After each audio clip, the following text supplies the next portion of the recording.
In June 2022, at a cafe in Istanbul, a seasoned smuggler known only as Queen agreed to an unthinkable betrayal, spying on the Kinahan Cartel for the DEA. Within 9 months, Queen was seated in a Manhattan beach restaurant beside Upinder Singh Sian, an elusive Canadian trafficker who had already dodged 2 assassination attempts, and an undercover DEA operative posing as a port insider. The trio mapped out a shipment of crystal meth from Long Beach to Australia, unaware the drugs would be secretly replaced with decoys, fitted with GPS trackers, and followed all the way to a stash house in Sydney. That single bait load cracked open an encrypted network stretching from Dubai's skyscrapers to California safe houses, revealing a cartel willing to hire international hitmen and traffic fentanyl precursors to keep its empire afloat. This is the story of how one covert operation slipped past the Kinahans' armor and turned the world's most elusive crime family into prey. It began in June 2022. America's Drug Enforcement Administration quietly recruited a Turkish-based insider codenamed Queen. Queen's job is simple on paper, but lethal in practice.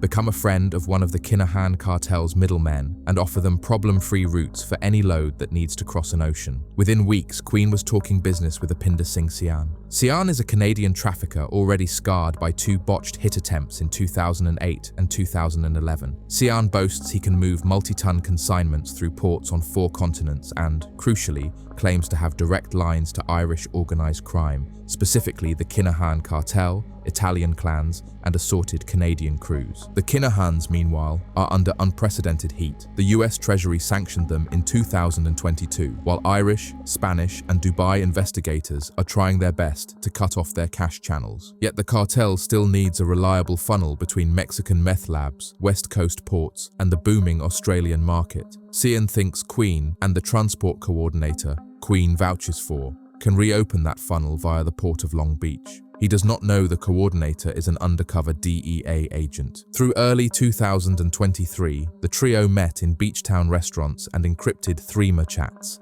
testing and mapping a test run of crystal meth. The agent offers them a warehouse space in Pomona, California, where Sian would supply the load while Queen handled fake invoices. When the shipment appeared, federal techs swapped the real meth for an inert lookalike batch. They sealed the crates and let them sail for Sydney under GPS watch. Australian police shadow the container to a stash house, silently trying to verify every link of the Kinahans cartel and Australian gangs. Behind the scenes, Sian is already pitching ways to expand. He would source precursor chemicals from China for large-scale fentanyl cooks living in the United States. He lined up a Canadian trucking firm, arranged a sit-down in Vancouver, and named a Turkish drug kingpin as his upstream supplier. By the time Nevada marshals arrested him in April 2024, the DEA had a play-by-play of aliases, burner phones, Dubai money men, and Istanbul brokers, all coordinated together by one rogue Canadian who thought he had found a safe new gate for the Kinahans. The sting did more than seize a single shipment. It handed prosecutors a blueprint of how Daniel Kinahan's network still tries to outsmart Sanctions, using outsourced logistics, cartel partnerships from Mexico to South America, and veterans like Sian willing to gamble their lives for a slice of the illegal cartel profits. But the DEA's penetration of Sian's network revealed something far more sinister than methamphetamine smuggling. According to retired DEA agent Jack Kelly, who spent years tracking the nexus between drug cartels and terrorist financing, the Kinahans had crossed a line that transformed them from criminals into national security threats. Kelly's specialty was Operation Cassandra, a sprawling investigation that exposed how Hezbollah had become the world's most sophisticated money laundering operation for drug traffickers. With up to 40 agents monitoring communications from a Virginia facility, Kelly's team discovered that Hezbollah cells were washing over $1 billion annually through an ancient financial system called Hawala. The Hawala network operates on pure trust. A drug dealer in Dublin hands cash to a Hawala banker, who then contacts his counterpart in Paris. Within hours, that money, minus a 20% fee, can be collected in France with no electronic trail, no bank records, and no government oversight. For cartels moving multi-ton shipments worth hundreds of millions, that 20% fee is simply the cost of doing business. Hezbollah cells in Colombia became the primary conduit for this underground banking system. Iranian-backed operatives living in Bogotá and Medellin would take drug cartel cash and clean it through legitimate businesses across South America. The profits funded Hezbollah's operations in Lebanon, while giving traffickers access to a financial network that spanned continents. The Kinahans, desperate for ways to move money after the 2022 sanctions, became major clients of this Hezbollah system. Through their associate Johnny Morrissey, later arrested in Spain, they channeled millions through Hezbollah's network, creating a relationship that would have deadly consequences. On a quiet December morning in 2015, 56-year-old Ali Mohammed was walking to his van outside his home in Almere, Netherlands. To his neighbors, he was simply an electrician living with his Dutch wife and college-age son in this unremarkable commuter town outside Amsterdam. Two men in a dark sedan had been watching the house for over a week. When Mohammed appeared, they struck with clinical precision. Multiple gunshots, car abandoned and burned, escape in a second vehicle. Every detail screamed professional assassination, but the victim made no sense.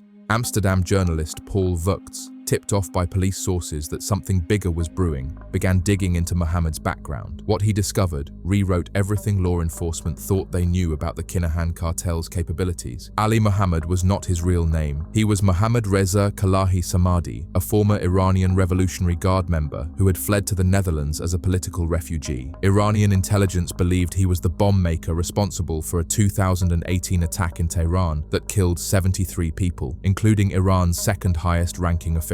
For over 30 years, Samadi had lived quietly in the Netherlands, protected by asylum laws and hidden behind his electrician's identity. But the Iranian regime never forgot, and when they needed someone eliminated on European soil, they turned to their newest business partners, the Kinahan Cartel. According to Jack Kelly's intelligence, the assassination contract came through the same Hezbollah channels the Kinahans used for money laundering. Iranian intelligence, working through Hezbollah intermediaries, approached the cartel with a simple proposition: eliminate a target in Europe in exchange for continued access to their financial network. For the Kinahans, it was a business decision. They had the resources, international hitmen, surveillance networks, and the ability to move killers across borders without detection. The Iranians had the intelligence to locate Samadi and the financial infrastructure the cartel desperately needed. The hit was contracted through what Dutch authorities later identified as Mokro mafia operatives, Moroccan-Dutch crime groups with deep connections to the Kinahan network. These weren't ordinary drug dealers. They were contract killers capable of executing state-sponsored assassinations on European soil. The two-man team that killed Samadi had conducted reconnaissance for weeks, studying his routine, mapping escape routes, and timing their strike to perfection. When they opened fire outside his home, they weren't just eliminating a fugitive. They were demonstrating that the Kinahan Cartel had evolved from drug trafficking into international terrorism. The sanctions? The Samadi assassination was the missing piece that explained why the US Treasury took the unprecedented step of sanctioning the Kinahan Cartel as a transnational criminal organization in April 2022. Drug trafficking alone, no matter how sophisticated, doesn't typically trigger the kind of sanctions usually reserved for state actors and terrorist groups. But executing political assassinations on behalf of the Iranian regime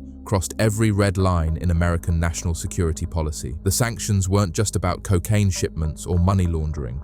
They were about a crime family that had become a proxy force for one of America's primary adversaries. Jack Kelly's assessment was stark. The Kinahans had essentially become a private army for the Iranian regime, capable of conducting operations that Iran's own intelligence services couldn't risk carrying out directly. The sanctions froze every known asset, banned American companies from doing business with the organization, and turned every financial institution worldwide into a potential enforcement mechanism. But more importantly, they signaled to international law enforcement that the Kinahans were no longer just criminals. They were threats to national security. The DEA's infiltration of Cian's network through Queen and their undercover agent achieved something years of traditional investigation couldn't: real-time intelligence on how the Kinahan Cartel adapted to international pressure. Court documents from Cian's arrest reveal a network scrambling to rebuild after the sanctions. The Canadian trafficker wasn't just moving drugs. He was attempting to reconstruct the entire financial pipeline that had been severed by American action. His plan to source fentanyl precursors from China represented the cartel's pivot toward the most lucrative and deadly drug trade in history. The sit-down in Vancouver with Canadian trucking company executives showed how they were rebuilding transportation networks. The Turkish drug kingpin connection revealed new supply supply chains designed to bypass traditional Mexican routes. But every conversation, every meeting,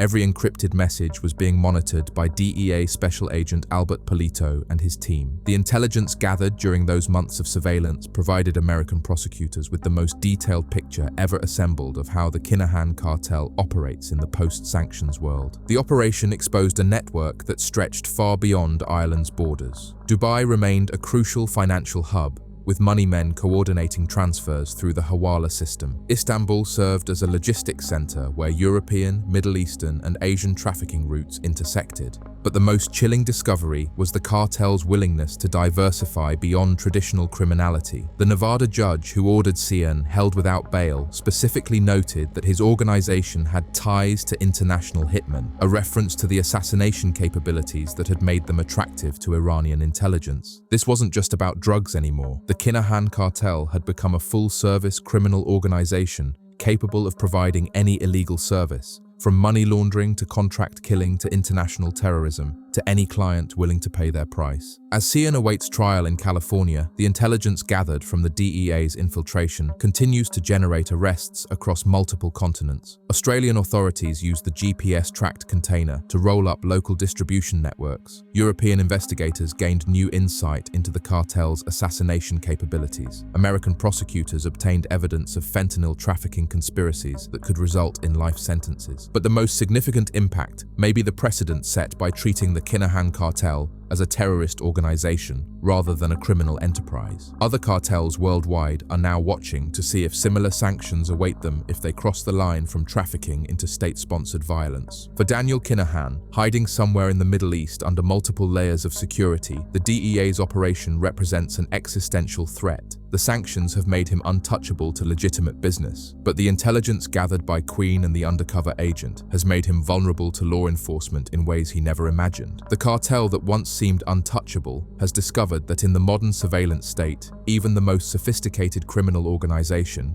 is only as secure as its weakest link. And sometimes, that link is a Turkish informant sipping coffee in Istanbul, recording every word for the DEA. The war against the Kinahan Cartel is far from over, but for the first time in decades, they're the ones running scared. In the shadow world of international crime, that shift in power may be the most dangerous development of all.